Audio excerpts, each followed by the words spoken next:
अस्सलाम वालेकुम everyone, welcome back to another video. तो आज की वीडियो में एक भाईजान छोटा सा कंपैरिजन करने वाला हूँ। मैं यहाँ पे आया था अगस्त 2022 में और अब है अप्रैल 2025 के 2022 का यूके। जब मैं यहाँ पे आया था स्टूडेंट्स के लिए और बाकी लोगों के लिए, उसमें और आज के यूके में क्या फ़र्क है, क्या सारी चेंजेस आई हैं और भाईजान क्या यहाँ पे अब वो चीज़ें रह चुकी हुई हैं, वो अपॉर्चुनिटीज़ हैं या नहीं है। तो इन सारी चीज़ों पे डिटेल्ड और नेक्स्ट रिव्यूज़, अपना जो एक्सपीरियंस है मेरा सारे का सारा, मैं आप लोगों के साथ शेयर करने वाला हूँ। अच्छा, अब मैं आपको सीधी सी बात बताऊँ यार, जब 2022 के बैच में हम आए थे ना यहाँ पे, तो इतनी वर्स्ट सिचुएशन यूके की नहीं थी जितनी आज बनी हुई है। स्पेशली अगर मैं बात करूं स्टूडेंट्स के लिए, ठीक है। अब ये चीज़ अगर किसी को बुरी लगती है तो भाई इसमें मुझे कोई इशू नहीं है। मैं भाई सीधी बात करूंगा जो हकीकत है, ठीक है। अब उस टाइम जब हम आए थे ना, आप बिलीव करें, मैंने कोई door to door job hunting नहीं की, कहीं पे फिजिकली नहीं गया। मैं यहाँ पे सिंपली घर बैठ के ऑनलाइन अप्लाई करता था टोटल जॉब्स के ऊपर, इंडीड के ऊपर। उस टाइम पे यार मुझे ऑनलाइन अप्लाई करने के ऊपर हर दूसरे या तीसरे दिन बाद रिजेक्शन भी आती थी, लेकिन कहीं ना कहीं से इंटरव्यू की कॉल आ जाती थी। इतने ज़बरदस्त किस्म के हालात थे। अच्छा, और अभी मेरा वीज़ा स्टेटस स्टूडेंट का था, उसकी बेस के ऊपर ऑनलाइन अप्लाई करने के ऊपर इंटरव्यूज़ की कॉल आती थी। और भाईजान जो डिपेंडेंट आते थे ना उस दौर में, जिनको full time working rights allowed थे, उनका तो ये सूरत हाल थी कि भाईजान उनको नेक्स्ट डे ही, उससे अगले दिन ही, अभी उन्होंने एनआई अप्लाई किया होता था, उनके पूरे डॉक्यूमेंट्स नहीं बने होते थे, उनको जो है ना वो कहीं ना कहीं जॉब ऑफर आना शुरू हो जाते थे। इतने ज़बरदस्त किस्म के हालात थे। ये आप, अगर यहाँ पे कोई पुराना बंदा है, ये मैं को बहुत कोई 10 साल पुरानी बात नहीं कर रहा, 3 साल पुरानी बात कर रहा हूँ, अगर कोई पुराना बंदा है तो आप उससे पूछ के देख लें, ठीक है। उस टाइम पे सिंपल, आपको पता है मास्टर्स में भाई यहाँ पे फ़ीस भी बड़ी मुनासिब थी। वो तो मैं मानता हूँ कि चलो हर साल यूनिवर्सिटी की फ़ीस बढ़ जाती है। उसके अलावा आपको सिंपल मास्टर में भी डिपेंडेंट्स अलाउ थे। बहुत सारे लोग अपनी फैमिली के साथ यूके में आए, ठीक है। जॉब सिचुएशन इतनी ज़्यादा वर्स्ट नहीं थी। अगर मैं अकोमोडेशन की बात करूँ तो भाई उस टाइम पे अकोमोडेशन की सूरत हाल बहुत ही ज़बरदस्त किस्म की थी। आपको इजीली घर, अगर आप लेना चाहो आपको घर मिल जाता था। कपल्स अगर किसी फ्लैट में, स्टूडियो में, रूम में रहना चाहते थे, उनको वहाँ पे उनकी एडजस्टमेंट हो जाती थी। और कोई इतने ज़्यादा आप यूँ कह लो कि हार्ड किस्म के चेक्स नहीं चलते थे जो कि आज हो चुके हैं। अच्छा, फिर एक उस टाइम पे, उस ज़माने में फ्लेक्सिबिलिटी ये थी कि आप अगर यहाँ पे स्टडी वीज़ा पे आए हो, अभी आप पढ़ रहे हो, ड्यूरिंग स्टडी आपको कहीं ना कहीं से जॉब ऑफर हो गई है, आप अपना student visa, skilled worker visa पे स्विच कर सकते थे, क्योंकि सैलरी थ्रेशोल्ड इतना ज़्यादा नहीं था, ठीक है।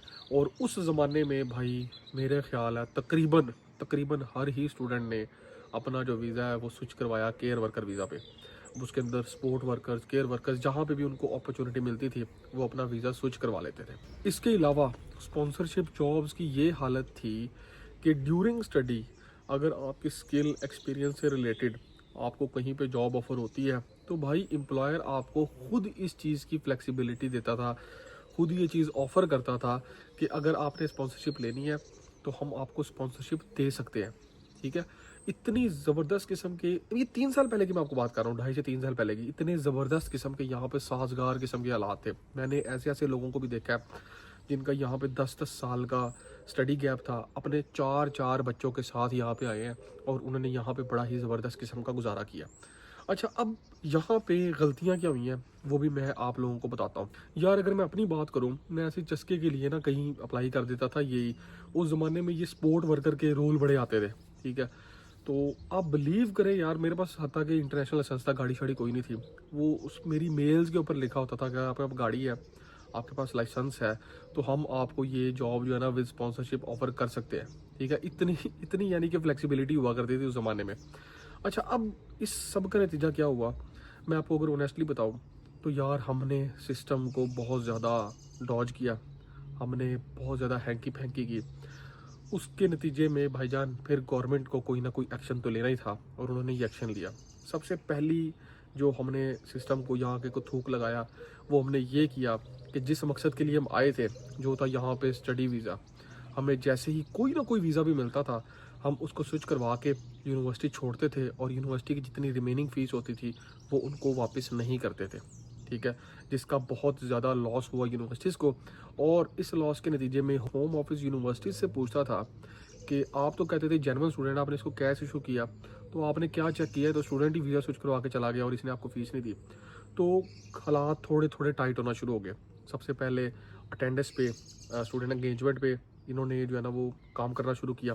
फिर उसके बाद इन्होंने ये चीज़ चेक की कि भाईजान यहाँ पे जो भी बंदा आता है उसका बैकग्राउंड तो कुछ और है, उसका मतलब बायोलॉजिकल बैकग्राउंड है, इंजीनियरिंग बैकग्राउंड है, और वो यहाँ पे कोई दूसरी तीसरी डिग्री में आता है और अपने साथ 2-2 3-3 4-4 बच्चे ले आता है और उसके बाद वीज़ा स्विच कर लेता है। इसका नतीजा उन्होंने ये निकाला कि भाईजान, उन्होंने कहा सबसे पहले तो इनके डिपेंडेंट बैन करो। डिपेंडेंट सिर्फ अब उस कोर्स में आएंगे जो कि प्रोफेशनल डिग्रीज है, जिसका अब दोबारा यूनिवर्सिटी ने जुगाड़ लगा लिया है कि कुछ कोर्सेज ऐसे निकाल दिए हैं जिसके ऊपर आपको रिसर्च प्रपोजल जमा कराने की ज़रूरत नहीं पड़ती। आप अपने डिपेंडेंट्स वैसे ही बुला सकते हो जिस तरह पहले आप बुलाते थे, बस फ़र्क ये होगा कि अब वो 2 साल की उसको टैग दे दिया रिसर्च डिग्री का। ठीक है, अगला इन्होंने फिर एक्शन क्या लिया कि उन्होंने कहा ये जो स्टूडेंट है ना, इसकी वीज़ा स्विचिंग बंद करो, कि जो ड्यूरिंग स्टडी भाग जाता है ना, इसको कहो कि अपना जो पूरा डिग्री का टाइम है ना ये करे। इस तरह भाईजान सख्तियाँ होती गई। अच्छा, अगर मैं पहले स्पॉन्सरशिप की बात करूं तो जिस तरह मैंने आपको बताया कि ईजिली आपको प्रॉपर जॉब वाली कॉन्ट्रैक्टेड आवर्स वाली स्पॉन्सरशिप कंपनीज देती थी।